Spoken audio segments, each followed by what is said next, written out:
سارے آج ایسے کھٹمل آئے ہوئے ہیں جو سیدنا عثمان بن عفان کی طرف انگلی اٹھاتے ہیں. اور ان کی شہادت کے متعلق میں ایک روایت بتا دوں, ابن عساکر کی روایت ہے اور مسند ابی یعلا کی روایت ہے. حضرت عبداللہ بن عباس نے فرمایا جس کو حضرت عثمان بن عفان کے قتل کی خوشی ہے یا ان کی موت کی خوشی ہے, حضرت عثمان بن عفان کے متعلق بہت بڑی روایت میں پیش کر رہا ہوں. عبداللہ بن عباس فرماتے ہیں کہ یہ جو مصر کے لوگ جو قتل کرنے آئے تھے, یہ اگر زندہ رہتے تو حضرت عبداللہ بن عباس دونوں باتیں کیا کہتے ہیں, پہلے یہ بات سن لو, کہتے ہیں اسلام میں سب سے پہلا فتنہ حضرت عثمان کا قتل ہے. یہودیوں نے کہا تھا, ایک بڑے یہودی دانشور نے ان سے کہا تھا ہمیں مسلمانوں کی نماز سے, ان کے زکوٰۃ سے, ان کی قربانیوں سے, ان کی ٹوپی داڑھی سے, ان کی مسجدوں سے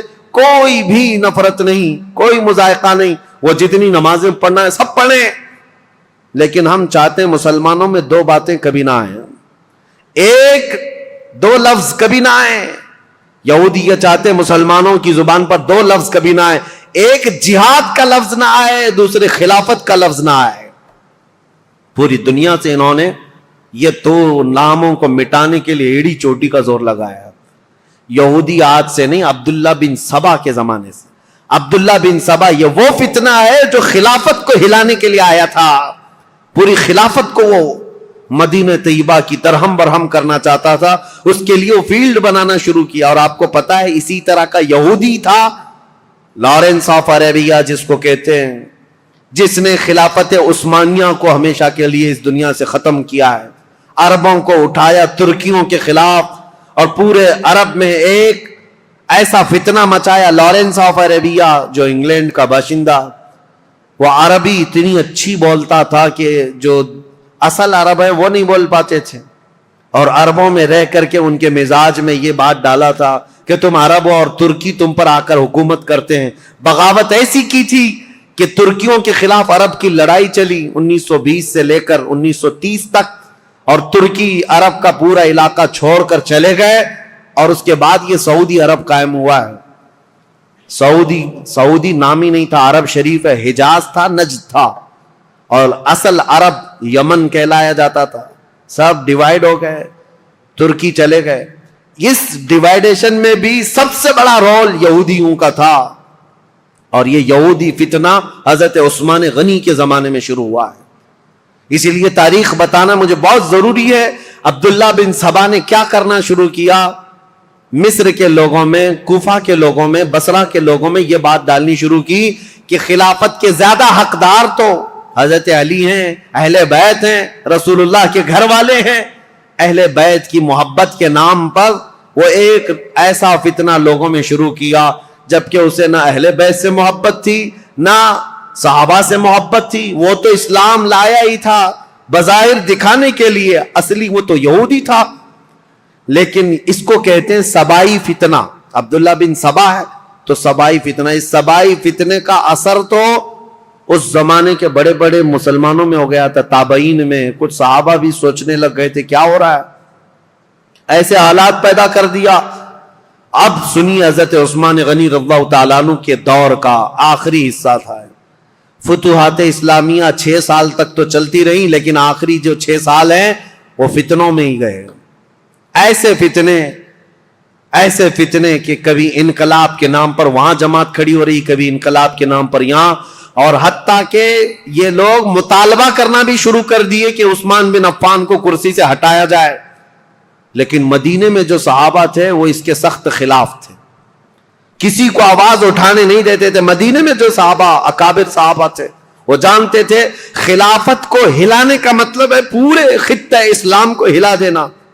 پھر جو علاقے مسلمانوں کے زیر نگیں آئے ہیں وہ سب کے سب پھر واپس چلے جائیں گے. رعب و دبدبہ پورے خطوں پر ایسا قائم تھا خلیفہ وقت کا, کسی کی مجال نہیں ہوتی تھی.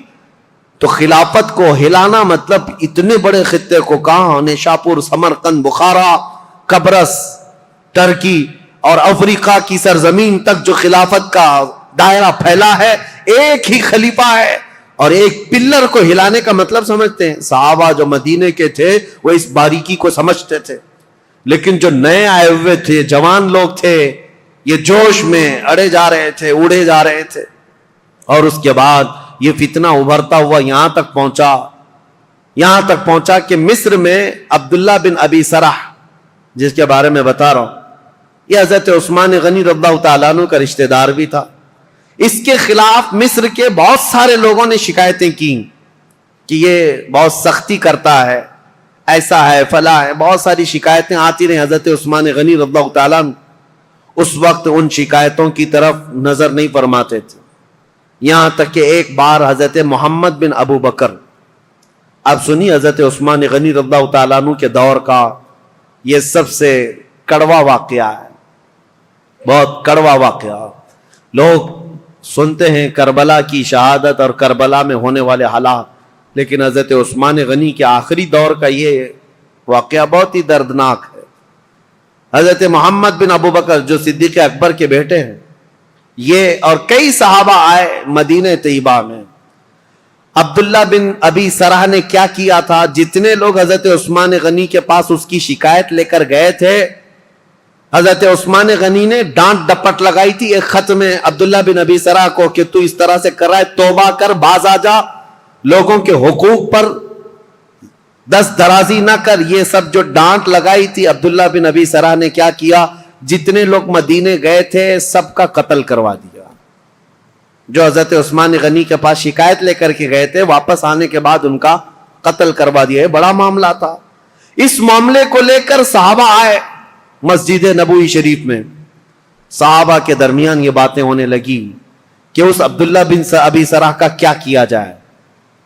تو حضرت علی کے پاس یہ بات آئی تو حضرت علی نے کہا بالکل یہ قتل کا قصاص کا مقدمہ لے کر کے آئے ہیں. عبداللہ بن ابی سرح کو صرف معزول نہیں, اس کو قتل کرنا چاہیے. اتنے لوگوں کا قتل کیسے کیا, صرف شکایت کرنے کی بنیاد پر. اور دیگر صحابہ جو بڑے بڑے صحابہ, حضرت طلحہ, حضرت زبیر, یہ بہت سختی کے ساتھ حضرت عثمان سے بات کرنے لگے. حضرت سعد بن ابی وقاص گئے, انہوں نے بھی, حضرت عمرو بن عاص نے بھی, یہ بڑے اکابر صحابہ تھے, حضرت عثمان سے مطالبہ کرنے لگے کہ اتنے لوگوں کے قاتل کو آپ مصر کا گورنر کیسے بنا سکتے ہیں. حضرت عثمان غنی نے سب کی بات سنی, اور آپ کے اوپر یہ بار بار دباؤ ڈالا جاتا تھا, وہ آپ کا رشتہ دار ہے, اس کی وجہ سے آپ اسے معزول نہیں کرتے, بنو امیہ کا ہے اس لیے آپ اس کے گورنری سے نہیں ہٹاتے. حضرت عثمان غنی نے کہا سارے صحابہ کے اوپر میں چھوڑ دیتا ہوں, آپ جس کو مناسب سمجھے اس کو گورنر بنائیں, میں خط لکھ دیتا ہوں. تو جو صحابہ تھے انہوں نے حضرت محمد بن ابو بکر کو کہا کہ ان کو نیا گورنر بنایا جائے اور عبداللہ بن ابی سرح کو مصر کی گورنری سے ہٹا دیا جائے. حضرت عثمان غنی نے لیٹر دے دیا, کہا کہ جاؤ عبداللہ بن ابی سرح کو ابھی کے ابھی معزول کر دینا اور اسے ادھر بھیج دینا, اور آپ آج سے مصر کے والی اور گورنر بن جائیں. حضرت محمد بن ابو بکر جب جانے لگے تو انصار اور مہاجرین صحابہ کی ایک جماعت بھی آپ کے ساتھ جا رہی تھی کہ مصر کے حالات دیکھیں یہ امپلیمنٹ ہوتا ہے یا نہیں, اور مصر کے لوگوں کو سمجھائیں جو ابھی ابھی انقلاب نام سے اٹھے ہوئے ہیں, جن کو بلوائی کہتے ہیں, وہ کسی کے سمجھ میں بھی نہیں آتا. آج تک یہ ایجپشن ویسی ہی ہیں, ان کی کھوپڑی ہٹی رہتی ہے. یہ فرعونوں کے دور کے لوگ ہیں, فرعون ان کو ڈنڈے سے سیدھا کرتا رہا ہے. آج تک ایسی سخت قسم کی طبیعت رکھنے والے لوگ ہیں. ان کو سمجھانے کے لیے انصار اور مہاجرین صحابہ کی ایک پوری جماعت گئی. آپ سنیے ہوا کیا. حضرت عثمان غنی رضی اللہ تعالیٰ عنہ کے گھر میں پلتا تھا مروان بن حکم نام سے. یہ مروان بنو امیہ کا ایک شخص ہے, حضرت عثمان غنی کے خاندان میں, رشتہ دار میں, لیکن صحیح آدمی نہیں تھا, عیاش طبیعت کا. مروان بن حکم حضرت عثمان غنی کے گھر پر رہتا تھا. یہ صحیح آدمی نہیں تھا, یہ ذہن میں رکھ لیں آپ. اس نے کیا حرکت کی, کتنی بڑی حرکت کی, پوری تاریخ میں یہ چیز موجود ہے. ایک طرف عبداللہ بن سبا نے فتنہ مچا دیا تھا پوری جگہ پر, لوگوں میں ورغلا دیا تھا اور نئی جماعت پیدا کرنے کے فراق میں تھا. اور اس کے بعد ادھر مروان بن حکم اور بنو امیہ کی کچھ حرکتیں ایسی, ادھر عبداللہ بن سرا مصر میں فتنہ قتل کر دیا. حضرت عثمان غنی کے خاندان پر بڑے الزامات آ رہے تھے, لیکن صحابہ جانتے تھے عثمان بن عفان کی طہارت کیا ہے, ان کی پاکیزگی کیا ہے, ان کے اخلاق کیا ہے. اسی لیے سب سے پہلے میں نے ان کی فضیلتیں آپ کے سامنے رکھی تاکہ کسی کے ذہن میں یہ بات نہ آنے پائے حضرت عثمان غنی کیا ایسا کرتے تھے ویسا کرتے تھے. پہلے سب سے پہلے میں نے آپ کو ان کے فضائل سنائے, کسی ذہن میں شک و شبہ بھی نہ آئے. وہ رسول اللہ کے داماد ہیں, میرے آقا کے انتخاب ہیں, سابقون الاولون میں سے ہیں. حضور نے ان کے متعلق فرمایا عثمان کو اب اس کے بعد کوئی عمل نقصان نہیں پہنچا سکتا. بہرحال حضرت محمد بن ابو بکر جا رہے ہیں, کہاں؟ مصر جا رہے ہیں گورنری لینے کے لیے, اور انصار مہاجری صحابہ کے ساتھ جا رہے ہیں. ابھی 2-3 منزلیں طے کیے ہوئے تھے کہ ایک حبشی غلام کو اونٹنی پر بہت تیز رفتار دوڑتے ہوئے انہوں نے دیکھا. یہ انصار مہاجرین صحابہ کی جماعت دیکھا, وہ مشکوک لگ رہا تھا, یا تو وہ کسی کا قاصد تھا یا تو کسی کا بھاگا ہوا غلام تھا. صحابہ نے اسے پکڑ لیا, پوچھا کہاں جا رہے ہو؟ کہا خلیفہ اسلام امیر المومنین عثمان ابن عفان کا پیغام لے کر میں مصر کے گورنر کے پاس جا رہا ہوں. جو صحابہ تھے انہوں نے کہا مصر کے جو گورنر ہیں وہ یہاں ہیں, محمد بن ابو بکر, بات کرو کیا ہے. کہا نہیں, ان کے متعلق نہیں ہے وہ پیغام, ان کے متعلق نہیں ہے, یہ گورنر نہیں ہے. وہ پھر بھاگنے لگا تو اس کی تلاشی لی گئی, اس کے پاس کچھ نہیں ملا, اس کی ساری چیزیں تلاشی لی گئی, کچھ نہیں ملا. اور وہ تھوڑا آگے گیا تھا, حضرت محمد بن ابو بکر کو شک ہوا کہ کچھ تو ہے, یہ اس قدر مشکوک انداز میں کیوں جا رہا ہے. اس کو پھر سے پکڑا, اس کے پانی کا جو مشکیزہ تھا وہ بالکل سوکھا تھا, اس کو ہلایا تو اس کے اندر کوئی چیز تھی, اس کو پھاڑ دیا تو دیکھا ایک خط تھا مہر لگا ہوا. اور پہلے جو خط ہوتے تھے اس کو ڈامر جیسی ایک چیز آتی تھی, وہ لگا کر کے سیل بند کر دیا جاتا تھا, کوئی نہیں کھول سکتا. اور یہ سیل بند خلیفہ کا لیٹر ہوا کرتا. حضرت محمد بن ابو بکر وہ خط لے کر کے آئے, اور سارے صحابہ کی جماعت تھی, انصار اور مہاجرین کی, جو ابھی مصر جا رہے تھے. ان کے بیچ میں وہ خط لا کر کے کہا کہ کیا میں اس کو کھول کر کے پڑھوں؟ سبوں نے کہا کھول کر کے پڑھو. حضرت عثمان غنی سے ملاقات کیے ہوئے ابھی 1-2 دن ہوئے اور اتنی جلدی کوئی پیغام آیا. کھول کر کے جب خط پڑھا اس میں لکھا ہوا تھا عبداللہ بن ابی سرح کے نام, خلیفہ اسلام امیر المومنین عثمان بن عفان کی طرف سے خط ہے کہ اے عبداللہ بن ابی سرح, جیسے ہی محمد بن ابو بکر مصر آئے تو اسے قتل کر دینا, اور جو لوگ تیری شکایت لے کر کے آئے تھے ان کو کسی ہیلے بہانے سے مار دینا, ختم کر دینا. اور مدینے سے ایک جماعت جا رہی ہے, ان کو ادھر ادھر منتشر کر دینا, اور تم اپنی گورنری پر برقرار رہنا. فقط سلام کے بعد حضرت عثمان بن عفان کی مہر لگی ہوئی ہے. یہ کتنا بڑا واقعہ ہے, حضرت عثمان غنی کی مہر لگی ہوئی ہے. اب ظاہر سی بات ہے اس جگہ جو بھی ہوگا وہ آپے سے باہر ہوگا. حضرت محمد بن ابو بکر انہوں نے دیکھا یہ لیٹر میرے قتل کا, ایک طرف خلیفہ نے مجھے گورنر بنا کر بھیجا, دوسری طرف عبداللہ بن ابی سرح اپنے رشتہ دار کو یہ لکھ کر بھیج رہے ہیں کہ میں جیسے آؤں گا قتل کر دیا جائے مجھے. وہ آپے سے باہر تھے. سارے صحابہ انصار مہاجرین وہ سب برہم ہو گئے, سخت نالا ہو. یہ جماعت واپس لوٹ آئی مدینے آئے. مدینے آنے کے بعد سیدھے مسجد نبوی شریف میں آئے. حضرت علی ابن ابی طالب کرم اللہ وجہہ الکریم, حضرت طلحہ, حضرت زبیر, حضرت عبد الرحمن, بڑے بڑے صحابہ موجود تھے. ان سب صحابہ کے پاس لا کر یہ خط رکھا گیا کہ اس خط میں ایسے ایسے معاملات لکھے گئے ہیں. سب صحابہ نے کہا یہ نہایت ہی بہت ہی گری ہوئی حرکت ہے, ایسا ہونا ہی نہیں چاہیے, ایسا کیسے کیا جا سکتا ہے.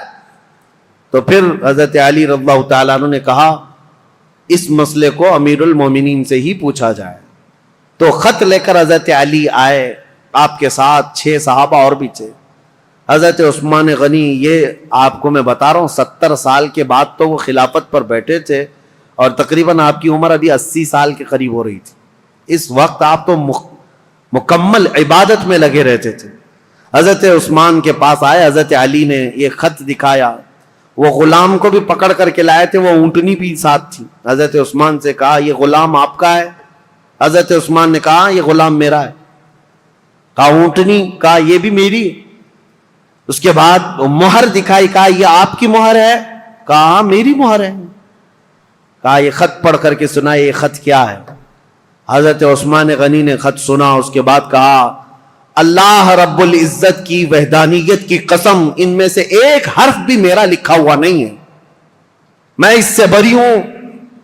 حضرت علی فوراً اٹھ گئے, کہا صحابہ سے آج تک ہم نے عثمان کو قسم کھاتے ہوئے نہیں سنا تھا. ان کی پاکیزگی, ان کی طہارت ایسی تھی کہ ان کو قسم کھانے کی ضرورت نہیں پیش آئی. تو کہا کہ عثمان بن عفان اگر حلف اٹھا چکے, قسم کھا چکے ہیں, تو یہ خط ان کا ہو ہی نہیں سکتا. حضرت طلحہ حضرت زبیر تھے, انہوں نے کہا ٹھیک ہے ہم نے تسلیم کر لیا, داماد رسول امیر المومنین سے آج تک ہم نے جھوٹ سنا نہیں ہے, آپ اس پر بھی جھوٹ نہیں بول رہے ہیں, لیکن مسئلہ یہ ہے کہ یہ تو معلوم کریں کہ یہ ہے کس کا. اس خط نے پورا فتنہ مچا دیا ہے. محمد بن ابو بکر ماننے کو تیار نہیں ہے. اب یہ خبر مصر بھی پہنچ گئی, اور مصر کے جو بلوائی تھے عبداللہ بن ابی سرح سے جو پریشان تھے, وہ سب کی سب جماعت بنا کر مدینے آ گئے, مدینے میں داخل ہو گئے.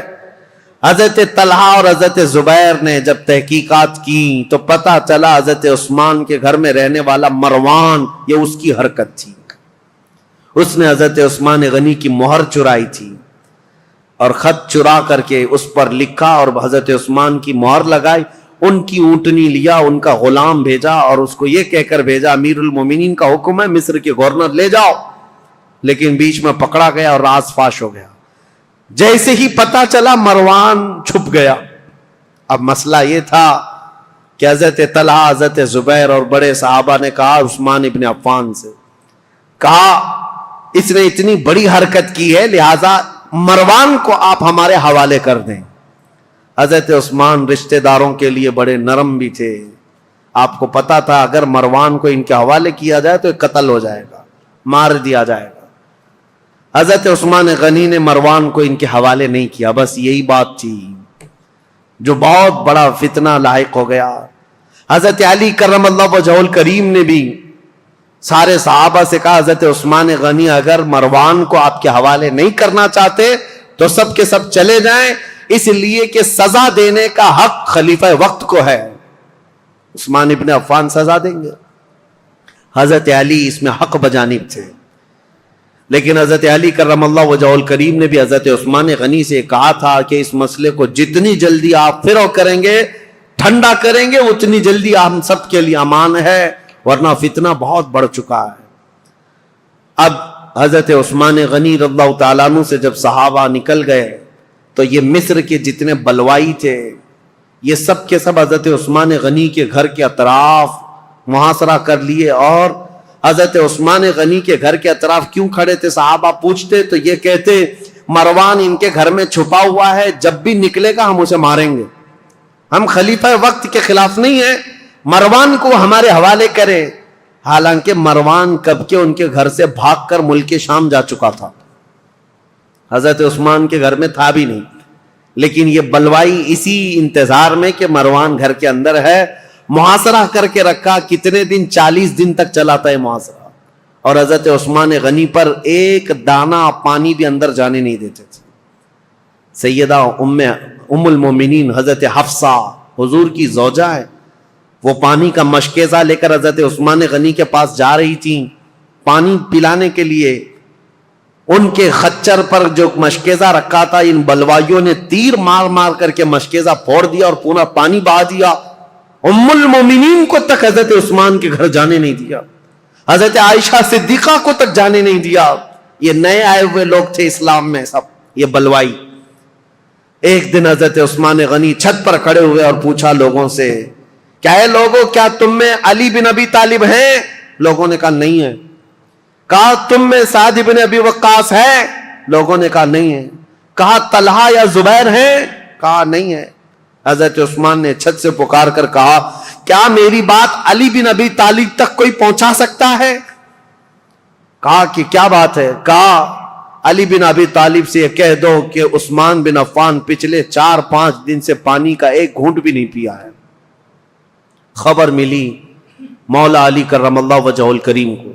حضرت علی رضی اللہ تعالیٰ عنہ نے اپنے دونوں شہزادوں کو لے کر حضرت حسن اور حضرت امام حسین کو پانی کے مشکے سے بھرے اور چند جوانوں کو لے کر حضرت عثمان کے گھر پہنچ گئے اور پانی پہنچایا. یہ صرف اور صرف یہی پانی تھا حضرت عثمان کے گھر جو پہنچا, آخری پانی تھا جو حضرت علی بن ابی طالب کی طرف سے آیا تھا. میرے عزیزو, یہ باتیں اس لیے بھی بیان کرنا ضروری ہے کہ لوگ ایسی چیزیں کنٹروورسی بیان کرتے ہیں کہ حضرت علی میں حضرت عثمان میں نہیں بنتی رہی ہوگی اور انہوں نے ایسا کیا ہوگا. نہیں, حضرت علی کی نہیں بنتی تھی, حالانکہ حضرت عثمان کے گھر کے دروازے پر پہرا دینے کے لیے امام حسن اور امام حسین کو کھڑا کیا گیا تھا, اور عبداللہ بن زبیر, حضرت زبیر نے اپنے بیٹے کو کھڑا کیا, حضرت طلحہ نے اپنے بیٹے کو کھڑا کیا, بڑے بڑے صحابہ نے اپنے اپنے بیٹوں کو حضرت عثمان کے گھر کے دروازے پر کھڑا کیا ہے, اور یہ تنبیہ کی تھی یہ بلوائی مصر کے کہیں رات کے وقت یا کہیں انجانے میں عثمان بن عفان کے گھر میں داخل نہ ہو جائیں اور کہیں ان کو نقصان نہ پہنچائیں. یہاں تک کہ یہ بلوائی جو ہے مصر کے جو لوگ آئے تھے, ایک مرتبہ تیر چلائے تھے, ان تیروں کی وجہ سے حضرت امام حسین کا پورا سینہ زخمی ہو گیا, خون ہو گئے تھے, اور حضرت امام حسن مجتبیٰ کے سر پر زخم آیا تھا نیزے سے. یہ حضرت عثمان کی حفاظت پر دونوں شہزادے کھڑے تھے, اور یہ خون اتنا بہہ گیا تھا جس کو دیکھ کر کے ڈر گئے محمد بن ابو بکر ان میں تھے. انہوں نے کہا, ہے لوگو, ہم تو عثمان بن عفان اور بنو امیہ کے خلاف کھڑے ہیں, ابھی تم نے ان کا خون اتنا بہا دیا کہ بنو ہاشم ان کا یعنی بدلہ لینے کے لیے آ جائیں گے. بنو ہاشم کون ہے؟ رسول اللہ کا خاندان, اور امام حسن اور امام حسین جب زخمی ہو گئے ہوں تو رسول اللہ کا جو خاندان ہے بنو ہاشم, وہ تو بدلہ لینے کے لیے آ جائیں گے. محمد بن ابو بکر نے کہا, معاملہ سب الٹ جائے گا, عثمان بن عفان کو کوئی دیکھے گا ہی نہیں, حسن اور حسین جو زخمی ہوئے اس کا بدلہ لینے کے لیے قوم ہم پر ٹوٹ پڑے گی, اس لیے اس کام کو جلدی کر دو. محمد بن ابو بکر اور چند لوگ چھت پھلان کر کے حضرت عثمان غنی کے گھر کے اوپر سے اندر داخل ہوئے. اس وقت سیدنا عثمان بن عفان قرآن کی تلاوت کر رہے تھے, قرآن پڑھ رہے تھے, اور رسول کریم صلی اللہ تعالی علیہ وسلم کو ایک دن پہلے خواب میں دیکھا تھا. نبی پاک صلی اللہ تعالی علیہ وسلم کو خواب میں دیکھ کر پھوٹ کر رونے لگے حضرت عثمان. کہا, یا رسول اللہ, وہ قوم جس کو میں نے بیر روما وقف کر دیا تھا جب مدینے میں کسی کے پاس پانی نہیں تھا, میں نے ان کے لیے پانی وقف کیا, آج وہ قوم مجھے پانی نہیں دے رہی. نبی پاک صلی اللہ تعالی علیہ وسلم نے حضرت عثمان سے کہا, کیا ہے عثمان, تھوڑا اور برداشت کر لو, کل میرے ہاتھ سے پانی پیو. حضرت عثمان کہتے ہیں, حضور کو خواب میں اتنا دیکھنے کے بعد تسلی ہو گئی. 40 دن کا محاصرہ چلا ہے حضرت عثمان کے ساتھ, 40 دن کا, وہ 40 دن روزے سے گزرے. حضرت عثمان غنی رضی اللہ تعالیٰ عنہ کی یہ سختیاں, اور جب پانی بھی نہیں پہنچتا, کھانا بھی نہیں پہنچتا, اس وقت رسول کریم صلی اللہ تعالیٰ علیہ وسلم کے کئی صحابہ, میں یہ بات میں بتاتا ہوں, محمد بن ابو بکر چھت پھلانگ کر کے آئے, اس سے پہلے کئی صحابہ آئے, حضرت طلحہ آئے, حضرت زبیر آئے, اور دیگر بڑے صحابہ آئے. کہا, امیر المومنین, یہ حالات بڑے سخت ہو گئے, 3 باتوں میں سے ایک بات کر لیجیے آپ, یا تو آپ کسی چھپے ہوئے راستے سے ملک شام چلے جائیں, وہاں آپ کی حفاظت ہو سکتی ہے, یا تو پھر مروان کو پکڑوا کر کے اس کو سب کے سامنے سزا دے دیں, معاملہ ٹھنڈا ہو سکتا ہے, یا تو پھر آپ اپنی خلافت سے دستبردار ہو جائیے, خلافت سے آپ ہٹ جائیے. حضرت عثمان نے کہا, یہ تینوں کام نہیں کر سکتا, مروان میرے پاس نہیں. رہی بات مجھے ملک شام جانے کی بات کر رہے ہو, حضرت عثمان غنی کہتے ہیں, میرے جسم کے ٹکڑے ہو جائیں, میں رسول اللہ کا مدینہ چھوڑ کر نہیں جا سکتا. میں رسول اللہ کا پڑوسی ہونے کے لیے اپنا وطن مکہ چھوڑ کر یہاں آیا, اپنی جان بچانے کے لیے میرے نبی کا شہر چھوڑ کر نہیں جا سکتا. اور رہی بات تیسری, خلافت چھوڑ دیجئے, سنو, اس بات کا مجھے شوق نہیں ہے, لیکن میرے آقا صلی اللہ تعالی علیہ وسلم کی حدیث ہے, رسول اللہ نے فرمایا تھا عثمان بن عفان کو ایک جبہ دیا تھا, اور اس کے بعد کہا, اے عثمان, اللہ تمہیں ایک جبہ پہنائے گا, اور میری امت اس کو اتارنے کی کوشش کرے گی، لیکن تم موت تک اس جبے کو اتارنا مت۔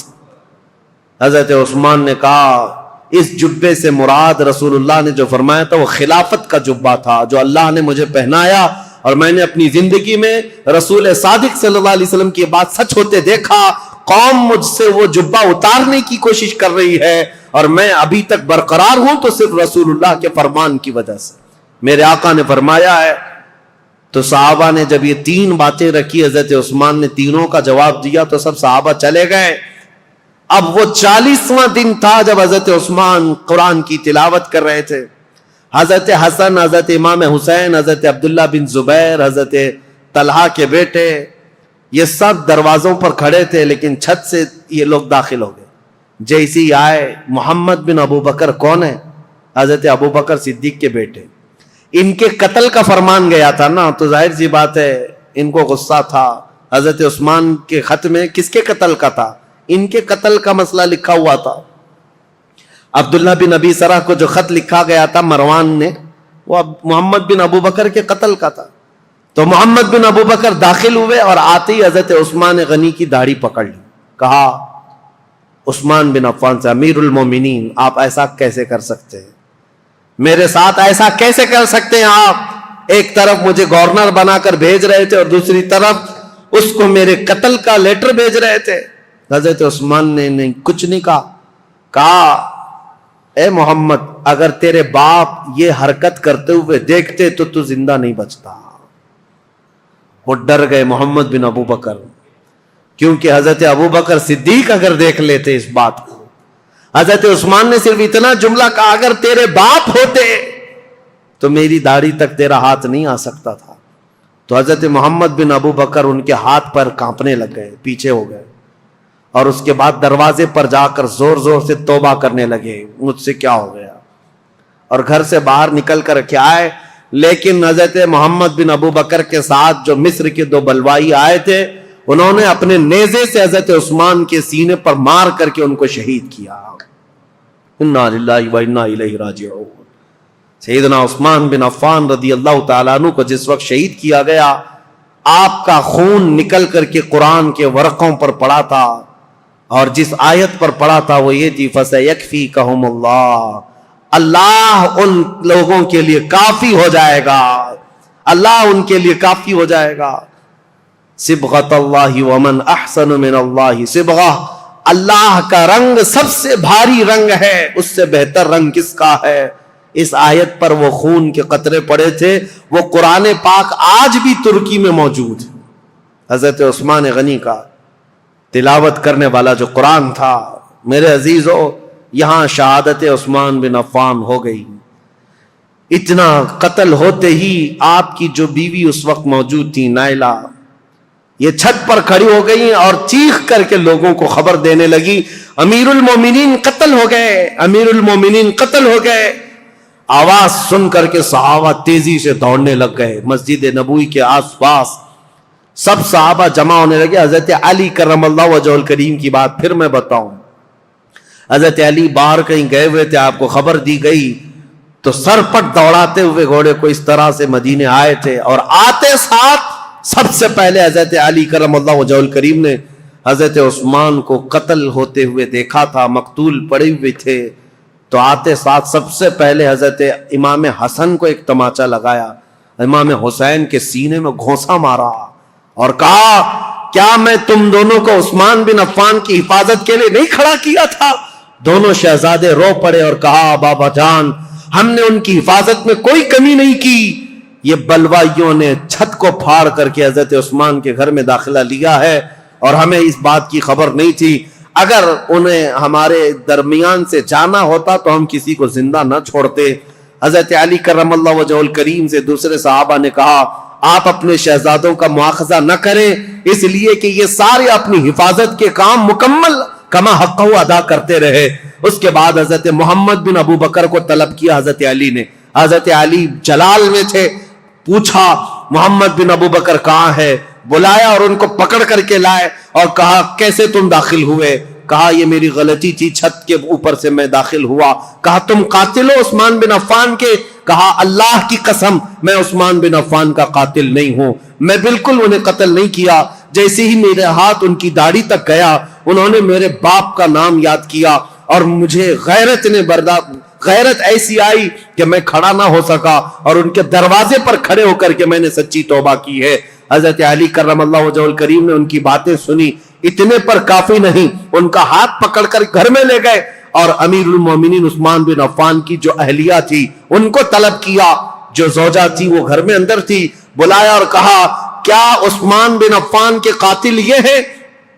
ان کی زوجہ نے کہا نہیں، یہ گھر میں اندر آتے ہوئے تو ان کو میں نے دیکھا ہے اور انہوں نے قتل نہیں کیا، یہ جتنی باتیں کہہ رہے ہیں وہ سچ ہے، انہوں نے داڑھی بھی پکڑی تھی، میرے شوہر نے ان سے کہا بھی تھا ابو بکر ہوتے تو یہ نہیں ہوتا، تو یہ چھوڑ کر چلے گئے تھے، یہاں تک کہ حالات کی میں شاہد ہوں کہ یہ چھوڑ کر گھر سے نکل گئے تھے، لیکن ان کے ساتھ 2 لوگ آئے تھے مصر کے رہنے والے لوگ، میں انہیں جانتی نہیں، انہیں پہچانتی نہیں، ان دونوں نے قتل کیا ہوگا، ان کے علاوہ کوئی وہاں عینی گواہ نہیں تھا، عینی شاہد نہیں تھا، آئی وٹنس نہیں تھا حضرت عثمان غنی کو قتل ہوتے ہوئے دیکھا ہو کسی نے۔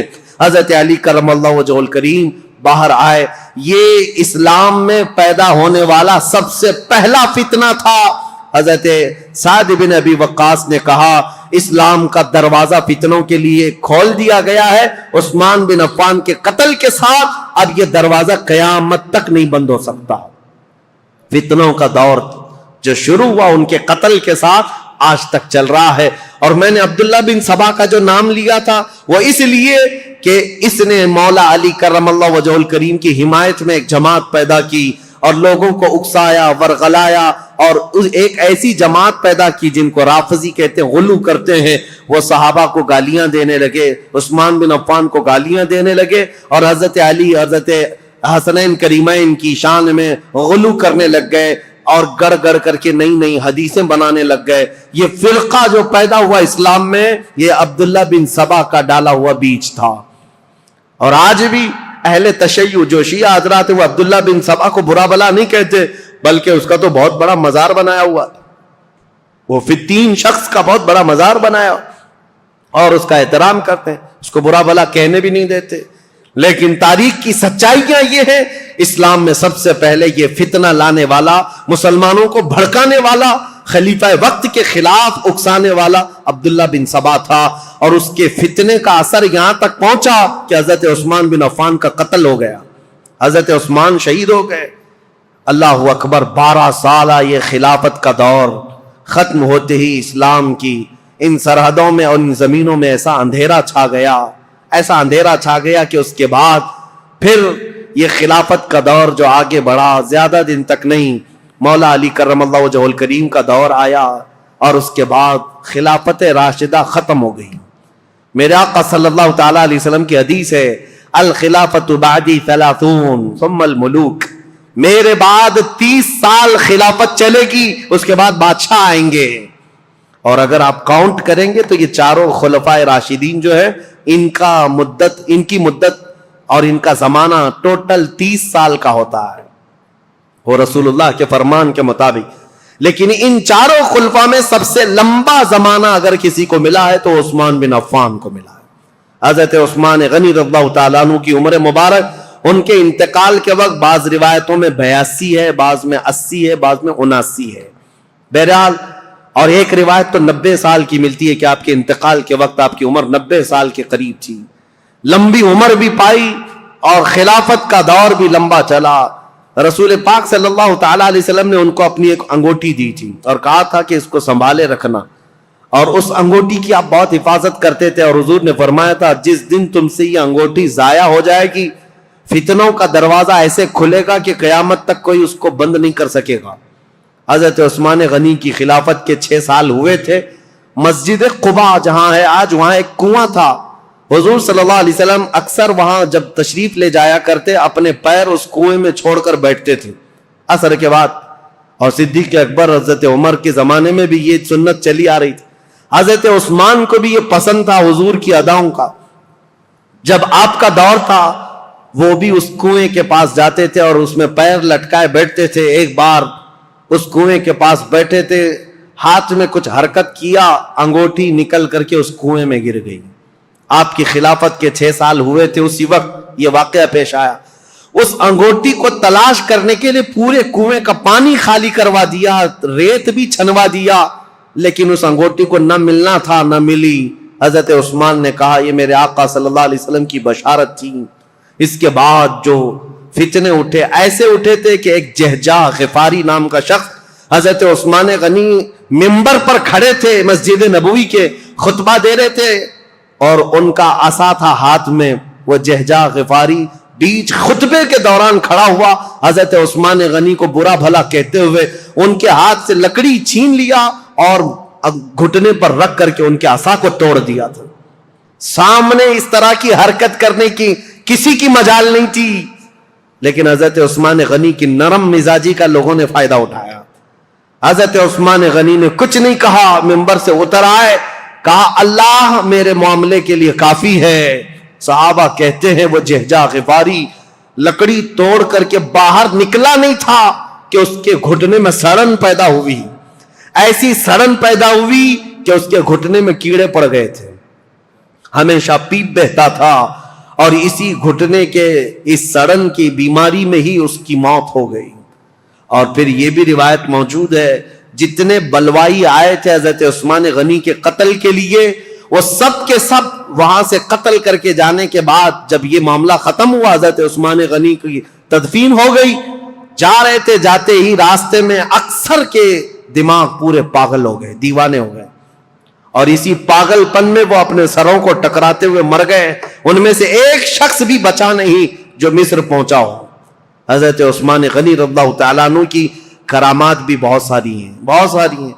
سیدنا عثمان بن عفان رضی اللہ تعالیٰ عنہ یقیناً محبوب خدا تھے، محبوب مصطفیٰ تھے، ان کے بارے میں کوئی بھی کلام نہ کرنے پائے. عزیزان گرامی، آج کے دور کی بات میں آپ کے سامنے رکھ کر گفتگو کو سمیٹتا ہوں.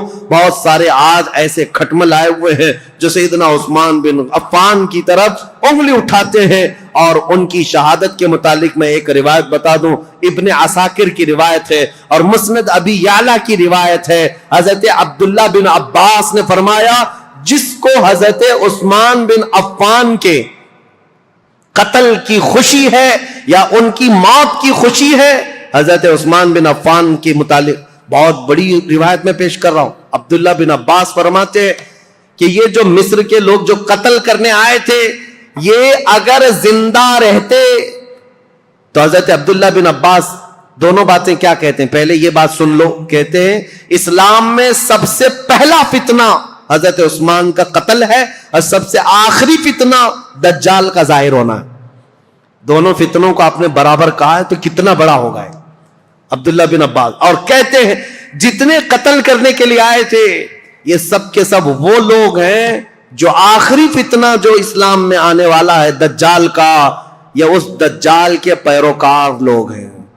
اور فرمایا کہ اگر کوئی ایسا شخص، عبداللہ بن عباس کی روایت صحیح احادیث میں موجود ہے، ابن عساکر کی روایت میں کہہ رہا ہوں، مسند ابی یعلا کی روایت، فرماتے ہیں کہ جس کو عثمان بن عفان کے قتل کی خوشی ہوئی یا ان کی موت کو سن کر کے خوش ہوا، اگر وہ زندہ رہے گا تو دجال کی فوج میں شامل ہوگا، اور اگر مر جائے گا تب بھی وہ قبر میں دجال کے پیروکاروں میں اٹھایا جائے گا. اتنی بڑی وعید ہے. ظالموں جو سوشل میڈیا پر آج بکتے رہتے ہیں، پھیلاتے رہتے ہیں، گند پھیلاتے ہیں عثمان بن عفان کے متعلق، اور جانتے ہو انہوں نے ایک نئی چیز بدعت شروع کر رکھی ہے. حضرت عثمان غنی کی شہادت کے دن خوشیاں مناتے ہیں، ایک دوسرے کو مبارکبادیاں دیتے ہیں، اور پھر پوچھنے پر یہ کہتے ہیں نہیں ہم ان کی موت کی خوشی نہیں منا رہے، اس دن مولا علی کرم اللہ وجہہ الکریم خلیفہ بنے تھے اس کی خوشی منا رہے ہیں. یہ اور بات ہے عزیزان گرامی، نیتوں کا اللہ مالک ہے. اگر مولا علی کرم اللہ وجہہ الکریم کی خلافت کی خوشی ہے تو یقیناً پورے کروڑوں مسلمانوں کو ان کی خلافت کی خوشی ہے. لیکن ساتھ میں اگر حضرت عثمان غنی کی موت کی کوئی خوشی مناتا ہے تو حضرت عبداللہ ابن عباس کے فرمان کے مطابق وہ دجال کے پیروکاروں میں ہے، وہ دجال کی فوج میں شامل ہونے والا شخص ہے. اسی لیے اپنی زبانوں کو لگام دو، اپنی عقلوں کو پردے ڈال کر کے جو چاہے بک بک نہ کرو.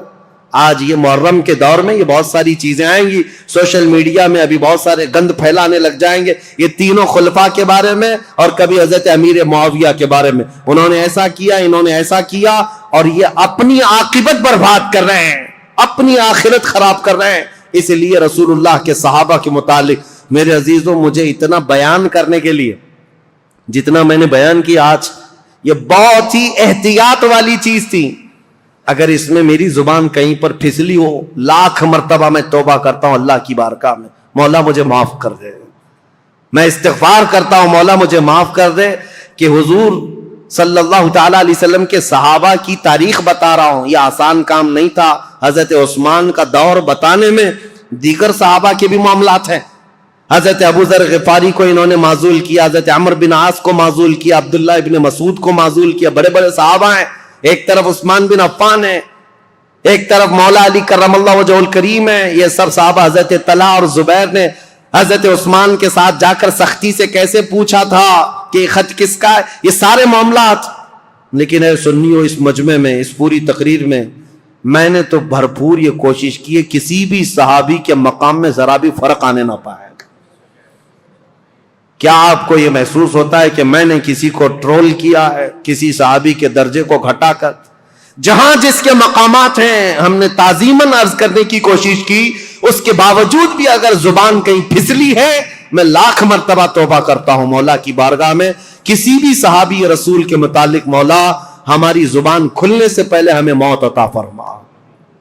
ہم صحابی رسول کے متعلق وہی عقیدہ رکھتے ہیں جو امت کے کبار علماء، تابعین اور تمام اولیاء کاملین کا عقیدہ رہا ہے۔ صحابہ اکرام کے متعلق جو عقیدہ میرے غوث کا تھا، سیدنا عبد القادر جیلانی کا، ہم وہ عقیدہ رکھتے ہیں۔